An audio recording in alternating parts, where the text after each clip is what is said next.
Kjo puna se kush duhet ta aplikoj, ajo dihet.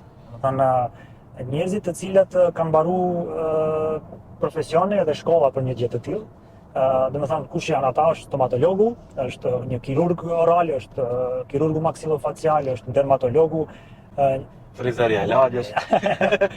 po kur përzihen profesionet nuk është mirë. Po. Domethënë dihet, këto janë aplikime mjekësore dhe këto dihet kush duhet i bëj, sepse fundja një mjek ka një lloj certifikate, një lloj trajnimi për një gjë të tillë.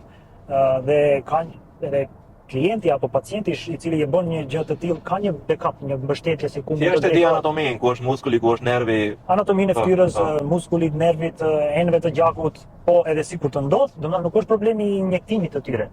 Edhe në përkonferenca apo sajeme, simpoziume të ndryshme nuk është kur jepen ligjërata, nuk jepen ligjërata më shumë për injektimin apo aplikimin e tyre sesa për menaxhimin e komplikimeve të cilat mund të vinë prej saj. Nuk kupton? Dhe të cilat janë të shumta. Domethënë mund vijë nekroz, mund vijë deri te ndonjë infeksion i madh, mund vijë deri te ndonjë paralizë apo verbërim i pacientit. Qa do bëj frizerja në atë rast? Çfarë do të bëj? Të çojë të ndihmë shpejt. Do të çojë te mjeku përsëri. Kështu që